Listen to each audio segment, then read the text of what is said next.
জান্নাতুল বাকি, ইসলামী ইতিহাসের জীবন্ত দলিল।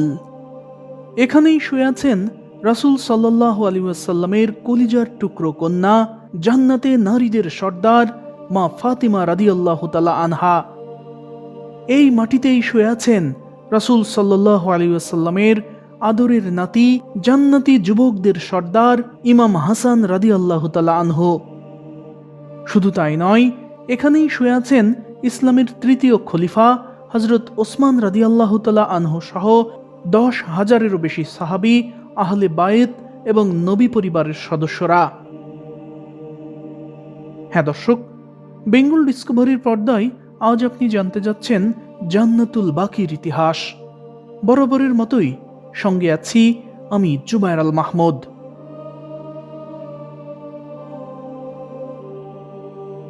জান্নাতুল বাকি পরিদর্শনের জন্য প্রতিদিন 2 বার এর গেট খুলে দেওয়া হয়। প্রথমবার ফজরের নামাজের পর 2 থেকে 3 ঘন্টার জন্য এবং দ্বিতীয়বার আসরের নামাজের পর মাগরিব পর্যন্ত। আমি যাচ্ছি শেষ বিকেলে। মসজিদে নববীতে আসরের নামাজ শেষ করে অন্য সব হাজিদের মতো আমারও গন্তব্য আজ জান্নাতুল বাকির দিকে। জান্নাতুল বাকির অবস্থান মসজিদে নববীর ঠিক পাশেই, হেঁটেই যেতে হয় সেখানে। সামান্য একটু সামনে আগালেই শুরুতেই আপনার চোখে পড়বে জান্নাতুল বাকির সেই বিশাল সীমানা প্রাচীর, যার ওপারেই পরম শান্তিতে শুয়ে আছেন ইসলামী ইতিহাসের সূর্য সন্তানরা।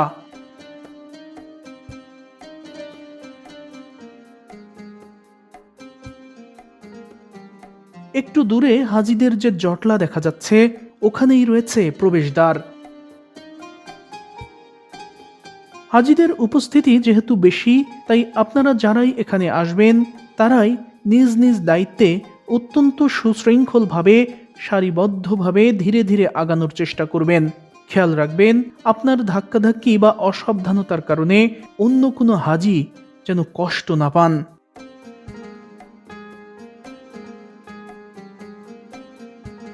মিনিট 5-এর মধ্যেই আমি পৌঁছে যাই জান্নাতুল বাকির প্রবেশদ্বারের সামনে।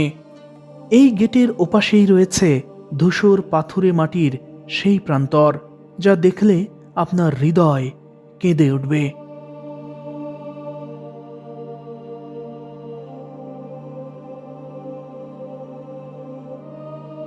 হ্যাঁ দর্শক, এটাই জান্নাতুল বাকির সেই পবিত্র প্রান্তর। এখানেই শুয়ে আছেন ইসলামের শ্রেষ্ঠ সন্তানরা। কিয়ামতের দিন যখন হযরত ইসরাফিল আলাইহিস সালাম শিঙায় ফুঁ দেবেন, তখন সর্বপ্রথম রাসূল সাল্লাল্লাহু আলাইহি ওয়াসাল্লাম তার পবিত্র রওজা থেকে উঠবেন। এরপর উঠবেন রাসূল সাল্লাল্লাহু আলাইহি ওয়াসাল্লামের 2 সাথী আবু বকর রাদিয়াল্লাহু তাআলা আনহু এবং ওমর রাদিয়াল্লাহু তাআলা আনহু। নবীজি সাল্লাল্লাহু আলাইহি ওয়াসাল্লাম এরপর তার পবিত্র রওজা থেকে সরাসরি এখানেই আসবেন এবং এখানকার অধিবাসীদের সাথে নিয়ে তিনি হাসরের ময়দানের দিকে অগ্রসর হবেন।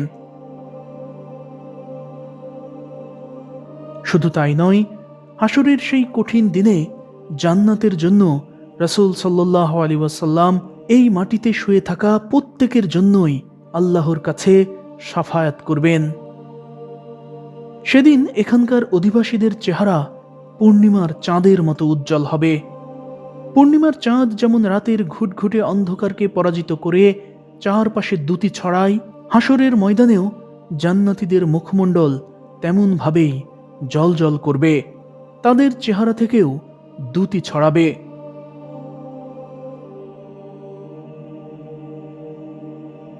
এই মাটিতে শুয়ে থাকা অধিবাসীদের জান্নাতের জন্য রাসূল সাল্লাল্লাহু আলাইহি ওয়াসাল্লাম যেহেতু নিজে সুপারিশ করবেন, এ কারণেই একে বলা হয় জান্নাতের বাগান। তবে এর কিতাবি নাম জান্নাতুল বাকি। বাকি অর্থ এমন এক ভূখণ্ড যেখানে অনেক গাছপালা ছিল। আগে এই জায়গাটির নাম ছিল বাকি আল গারকাদ। মদিনার এই নিচু ভূমিতে আগে প্রচুর সংখ্যক কাঁটাযুক্ত ঝাপালো গারকাদ গাছের জঙ্গল ছিল। মদিনায় যখন ইসলাম প্রতিষ্ঠিত হয় তখন খুব স্বাভাবিকভাবেই একটি কবরস্থান প্রয়োজন হয়। তখন নবীজি সাল্লাল্লাহু আলাইহি ওয়াসাল্লাম মদিনার চারপাশের বিভিন্ন এলাকা নিজে ঘুরে দেখতেন একটি উপযুক্ত স্থানের জন্য। তিনি চেয়েছিলেন এমন একটি জায়গা যা হবে একটু শান্ত আর নিরিবিলি। সিরাত গ্রন্থগুলো থেকে জানা যায় যে জিব্রাইল আলাইহিসসালাম রাসূল সাল্লাল্লাহু আলাইহি ওয়াসাল্লামের কাছে এসে বাকির এই স্থানের কথা বলেন, অর্থাৎ এই স্থানটি মুসলিমদের কবরস্থান করার জন্য স্বয়ং আল্লাহ তাআলা নির্ধারণ করে দিয়েছেন। আল্লাহর নির্দেশ পাওয়ার পর রাসূল সাল্লাল্লাহু আলাইহি ওয়াসাল্লাম তার সাহাবীদের নিয়ে এসে গারকাদ গাছগুলো পরিষ্কার করেন। দর্শক, গারকাদ গাছের কথা আপনি নিশ্চয়ই এর আগে শুনেছেন। রাসূল সাল্লাল্লাহু আলাইহি ওয়াসাল্লাম বলেছেন, ততক্ষণ পর্যন্ত কিয়ামত সংঘটিত হবে না যতক্ষণ না মুসলমানরা ইহুদিদের সাথে যুদ্ধ করবে। সেই যুদ্ধে মুসলমানরা বিজয়ী হবে। ইহুদিদের অবস্থা এত করুণ হবে যে তখন ইহুদিরা পাথর বা গাছের পেছনে লুকাবে। তারা যে পাথর বা গাছের আড়ালে লুকাবে সেই পাথর এবং গাছের জবান খুলে যাবে এবং তারা বলবে, হে মুসলিম, আমার পেছনে একজন ইহুদি লুকিয়ে আছে, তাকে নিয়ে যাও এবং দুনিয়া থেকে বিদায় করো। সব গাছই সেদিন কথা বলবে, কিন্তু গারকাদ গাছ কোনো কথা বলবে না, কারণ এটি ইহুদিদের গাছ।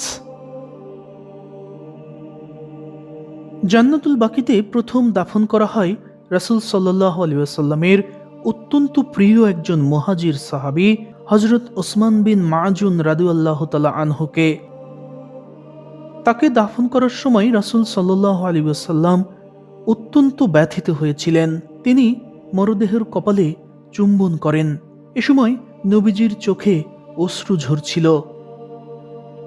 দাফন শেষে রাসূল সাল্লাল্লাহু আলাইহি ওয়াসাল্লাম একটি পাথর এনে তার কবরের মাথার কাছে স্থাপন করেন এবং বলেন, আমি এর মাধ্যমে আমার ভাইয়ের কবরকে চিহ্নিত করছি, যাতে আমার পরিবারের কেউ মারা গেলে তাকে এর পাশেই দাফন করতে পারি। আর সেই থেকেই আজ অবধি যাদেরকেই এখানে দাফন করা হয় তাদের প্রত্যেকের কবরেই মাথা বরাবর দেওয়া হয় পাথর।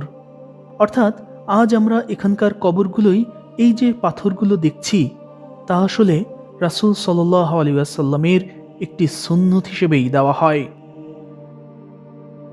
রাসূল সাল্লাল্লাহু আলাইহি ওয়াসাল্লাম পাথর বসিয়ে বুঝিয়ে দিয়েছিলেন যে ইসলামে কবরকে সিজদা করা বা পূজা করা একদম নিষিদ্ধ, কিন্তু কবরকে সম্মান জানানো এবং চিনে রাখা সুন্নাহ। আর এ কারণেই মদিনার প্রশাসন আজও সেই একই পদ্ধতি বজায় রেখেছে। জান্নাতুল বাকির উত্তর পশ্চিম কোণে রয়েছে রাসূল সাল্লাল্লাহু আলাইহি ওয়াসাল্লামের পরিবারের সদস্যদের কবর, যেখানে শায়িত আছেন নবীজির বড় নাতি ফাতিমা রাদিয়াল্লাহু তাআলা আনহার কলিজার টুকরো বড় ছেলে ইমাম হাসান রাদিয়াল্লাহু তাআলা আনহু। তার কবরটি জান্নাতুল বাকির প্রবেশপথের খুব কাছেই অবস্থিত। আসলে এখানে কোনো কবরেই নাম ফলক নেই, কে ফকির, কে বাদশাহ আর কে নবীজির পরিবারের সদস্য এটা বোঝার কোনো উপায়ই নেই এখানে। অথচ নানা জায়গায় কবরকে কতভাবেই না সাজাতে দেখা যায়। কিন্তু দেখুন, ইমাম হাসান রাদিয়াল্লাহু তাআলা আনহু, যিনি শুধু জান্নাতীই নন বরং তিনি জান্নাতে যুবকদের সর্দার, অথচ তার কবর আপনি এখানে এসে কোনোভাবেই আলাদা করতে পারবেন না।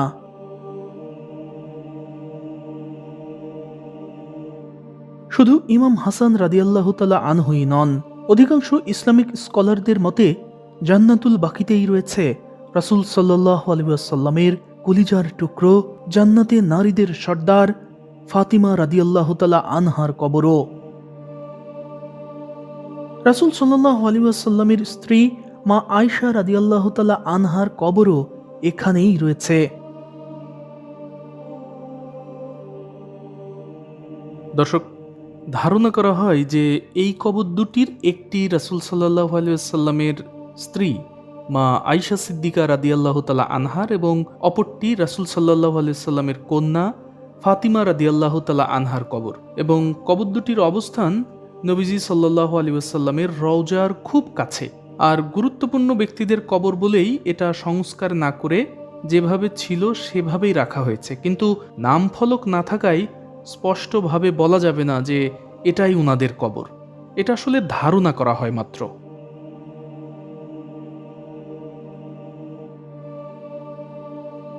এছাড়াও এখানে রাসূল সাল্লাল্লাহু আলাইহি ওয়াসাল্লামের ছোট ছেলে ইব্রাহিম রাদিয়াল্লাহু তাআলা আনহু শায়িত আছেন, যার ইন্তেকালের সময় মদিনার আকাশে সূর্যগ্রহণ হয়েছিল।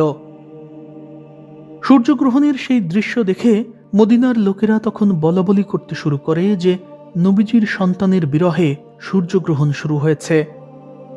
রাসূল সাল্লাল্লাহু আলাইহি ওয়াসাল্লাম একথা শোনার পর শোকাতুর থাকা সত্ত্বেও তাৎক্ষণিকভাবে সাহাবীদের নিয়ে সালাতুল কুসুফ বা সূর্যগ্রহণের নামাজ আদায় করেন এবং অত্যন্ত গুরুত্বপূর্ণ একটি খুতবা দেন।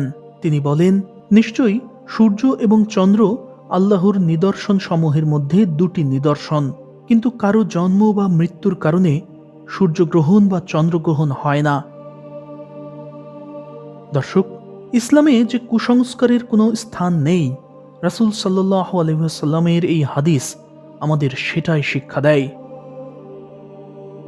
এছাড়াও এখানে আরও শায়িত আছেন রাসূল সাল্লাল্লাহু আলাইহি ওয়াসাল্লামের চাচা হযরত আব্বাস রাদিয়াল্লাহু তাআলা আনহু, রাসূল সাল্লাল্লাহু আলাইহি ওয়াসাল্লামের কন্যা রুকায়া রাদিয়াল্লাহু তাআলা আনহা, উম্মে কুলসুম রাদিয়াল্লাহু তাআলা আনহা এবং জয়নব বিনতে রাসূলুল্লাহ সাল্লাল্লাহু আলাইহি ওয়াসাল্লাম। আরও শায়িত আছেন নবীজির ফুফু হযরত সাফিয়া রাদিয়াল্লাহু তাআলা আনহা এবং আতিকা রাদিয়াল্লাহু তাআলা আনহা। দর্শক, এটাই হচ্ছে রাসূল সাল্লাল্লাহু আলাইহি ওয়াসাল্লামের ছেলে ইব্রাহিম রাদিয়াল্লাহু তাআলা আনহুর কবর। তিনি খুবই ছোট বয়সে, মাত্র 1.5 বছর বয়সের মাথায় মারা গিয়েছিলেন। রাসূল সাল্লাল্লাহু আলাইহি ওয়াসাল্লামের স্ত্রী মারিয়া আল কিবতিয়া রাদিয়াল্লাহু তাআলা আনহা ছিলেন ইব্রাহিমের মা। আর এটাই হচ্ছে রাসূল সাল্লাল্লাহু আলাইহি ওয়াসাল্লামের সেই স্ত্রী, অর্থাৎ মারিয়া আল কিবতিয়া রাদিয়াল্লাহু তাআলা আনহার কবর। এছাড়াও রাসূল সাল্লাল্লাহু আলাইহি ওয়াসাল্লামের অন্যান্য স্ত্রীদের কবরও রয়েছে এখানে। এছাড়াও জান্নাতের সুসংবাদ পাওয়া অন্যতম সাহাবী, আরবের শ্রেষ্ঠ তীরন্দাজ হযরত সাদ বিন আবু ওয়াক্কাস রাদিয়াল্লাহু তাআলা আনহু এবং হযরত আব্দুর রহমান বিন আউফ রাদিয়াল্লাহু তাআলা আনহু এর কবর। আরও শায়িত আছেন হযরত সাদ বিন মুআজ রাদিয়াল্লাহু তাআলা আনহু, যার মৃত্যুতে আনন্দে আল্লাহর আরশ কেঁপে উঠেছিল। খন্দকের যুদ্ধে আহত হওয়া এই সাহাবীর জানাজায় শরীক হওয়ার জন্য 70,000 ফেরেশতা জমিনে নেমে এসেছিল, যারা এর আগে কখনোই দুনিয়াতে আসেনি। তবে এখানে ইসলামের তৃতীয় খলিফা হযরত ওসমান বিন আফফান রাদিয়াল্লাহু তাআলা আনহুর শাহাদাতের ঘটনা ছিল অত্যন্ত বেদনাদায়ক। বিদ্রোহীরা তাকে অবরুদ্ধ করে শহীদ করেন, কিন্তু শহীদ করার পরেও তাকে দাফন করার জায়গা পর্যন্ত দেওয়া হচ্ছিল না। তখন তারা কবরটি মূল বাকির সীমানার বাইরে হাসুক কাউকাব নামক একটি ইহুদি বাগান এলাকায় করা হয়েছিল। পরবর্তীতে উমাইয়া শাসক মারওয়ান বিন আল হাকাম বাকির সীমানা প্রাচীর বাড়িয়ে হযরত ওসমান রাদিয়াল্লাহু তাআলা আনহুর কবর জান্নাতুল বাকির মধ্যে অন্তর্ভুক্ত করেন। দর্শক মণ্ডলী, পর্দায় এখন যে কবরটি দেখতে পাচ্ছেন, এটাই হলো ইসলামের তৃতীয় খলিফা হযরত ওসমান রাদিয়াল্লাহু তাআলা আনহুর কবর, যিনি রাসূল সাল্লাল্লাহু আলাইহি ওয়াসাল্লামের কন্যা রুকাইয়াকে বিয়ে করেছিলেন। এবং রুকাইয়া রাদিয়াল্লাহু তাআলা আনহা মারা যাওয়ার পর রাসূল সাল্লাল্লাহু আলাইহি ওয়াসাল্লামের আরেকজন কন্যা উম্মে কুলসুম রাদিয়াল্লাহু তাআলা আনহাকে বিয়ে করেছিলেন। অর্থাৎ এটি রাসূল সাল্লাল্লাহু আলাইহি ওয়াসাল্লামের জামাইয়ের কবর। এছাড়াও এখানে শায়িত আছেন বিখ্যাত সাহাবী হযরত আবু হুরায়রা রাদিয়াল্লাহু তাআলা আনহু, আছেন হযরত আবু সাঈদ খুদরি রাদিয়াল্লাহু তাআলা আনহু, হযরত আব্দুল্লাহ বিন মাসউদ রাদিয়াল্লাহু তাআলা আনহু, মদিনার প্রথম আনসার সাহাবী হযরত আসাদ বিন জুরারা রাদিয়াল্লাহু তাআলা আনহু, হজরত আলী রাদিয়াল্লাহু তাআলা আনহুয়ের আপন বড় ভাই হজরত আকিল বিন আবু তালিব রাদিয়াল্লাহু তাআলা আনহু সহ শায়িত আছেন 10,000 সাহাবী। পর্দায় এখন যে কবর দুটি দেখতে পাচ্ছেন, এর একটি হজরত আলী রাদিয়াল্লাহু তাআলা আনহুয়ের বড় ভাই আকিল বিন আবু তালিবের, আর অন্যটি হজরত আলী রাদিয়াল্লাহু তাআলা আনহুয়ের ভাতিজা আবদুল্লাহ ইবনে জাফরের কবর। এই আবদুল্লাহ ইবনে জাফরের সাথেই হজরত আলী রাদিয়াল্লাহু তাআলা আনহু এবং হজরত ফাতিমা রাদিয়াল্লাহু তাআলা আনহা তাদের কন্যা জয়নবের বিয়ে দিয়েছিলেন। সেই হিসেবে এটা ফাতিমা রাদিয়াল্লাহু তাআলা আনহার মেয়ের জামাইয়ের কবর, অর্থাৎ রাসূল সাল্লাল্লাহু আলাইহি ওয়াসাল্লামের নাতি জামাইয়ের কবর এটি।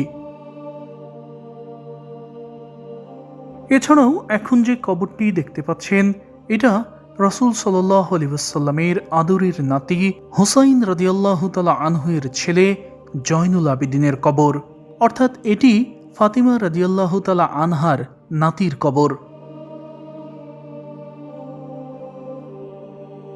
দর্শক, এখানে ইসলামের শ্রেষ্ঠ সন্তানরা শুয়ে থাকলেও এখানকার কবরগুলো একেবারেই সাদামাটা। নাম ফলক যেমন নেই, তেমনি নেই কোনো ধরনের সাজসজ্জা, নেই মোমবাতি আগরবাতি জ্বালানোরও হিড়িক।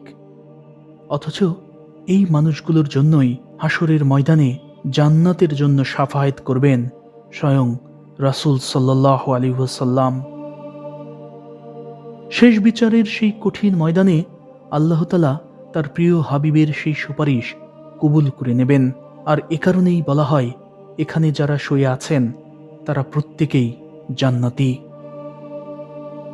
আর তাই তো জান্নাতের এই পবিত্র বাগানে হাজী সাহেবরা যখন আসেন, তখন অনেকেই ডুকরে কেঁদে ওঠেন, দোয়া করেন যেন হাসরের সেই কঠিন দিনে জান্নাতুল বাকির বাসিন্দাদের সঙ্গে তাদেরও হাসর হয়, তাদের জন্যও যেন রাসূল সাল্লাল্লাহু আলাইহি ওয়াসাল্লাম আল্লাহর কাছে সুপারিশ করেন।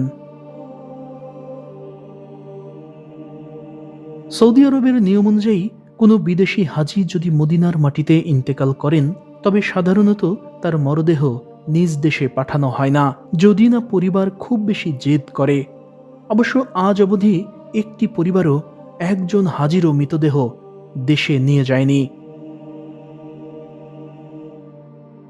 আসলে হাজি সাহেবরা হলেন স্বয়ং আল্লাহ তাআলার মেহমান, আর এ কারণে এখানে এসে যেসব হাজি মারা যান তাদেরকে এই জান্নাতুল বাকিতেই সমাহিত করা হয়, আর এর মধ্য দিয়েই তখন তারা হয়ে যান স্বয়ং রাসূল সাল্লাল্লাহু আলাইহি ওয়াসাল্লামের প্রতিবেশী। এই যে পিকআপটি দেখতে পাচ্ছেন, একটু আগে একজন হাজির মরদেহ এই পিকআপে করেই এখানে আনা হয়েছিল। দাফন শেষে গাড়িটি এখন চলে যাচ্ছে।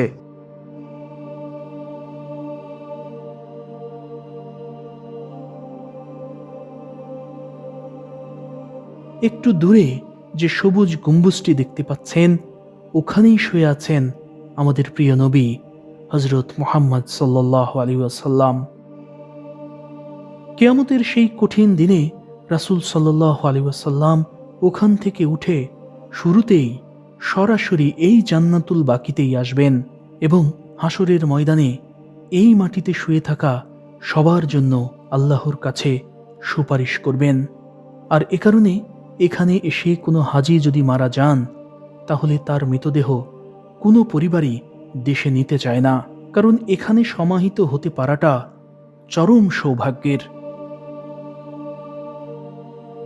হাজি সাহেবরাও যখন হজ কিংবা ওমরায় আসেন, তখন তারা পরিবার, আত্মীয় স্বজন সবার কাছেই একটিই দোয়া চান, তার মৃত্যু যেন মদিনার এই পবিত্র মাটিতেই হয়। জান্নাতুল বাকির এই পবিত্র আঙিনায় আপনি যখন আসবেন, তখন এখানকার বাতাসে দারুণ একটি সুগন্ধ অনুভব করবেন। এ এক মায়াবী ঘ্রাণ, যা আপনার ভেতরটা এক নিমিষেই শান্ত করে দেবে। আশ্চর্যের বিষয় হলো, এখানকার কোনো কবরেই আগরবাতি জ্বালানো হয় না, কোনো কবরের ওপরেই আলাদা করে আতর বা সুগন্ধিও ছেটানো হয় না। তবুও এক অসম্ভব সুন্দর অপার্থিব ঘ্রাণ আপনি প্রতি মুহূর্তে আপনার নিঃশ্বাসে অনুভব করবেন। এই সুঘ্রাণ ঠিক কোথা থেকে আসে তার উত্তর কেউ দিতে পারে না। এটা জান্নাতি সুগন্ধি কিনা তাও জানি না, তবে এখানে এলে এক অদ্ভুত প্রশান্তি পাওয়া যায়। জীবনের যত অর্জন, টাকা পয়সা, সোনাদানা, ধন দৌলত, এখানে এলে সব কিছুকেই আপনার একেবারে তুচ্ছ মনে হবে। আর ফিরে যাওয়ার সময় শুধু একটি কথাই বারবার মনে হবে, আমার মৃত্যুটাও যদি এই পবিত্র মাটিতেই হতো।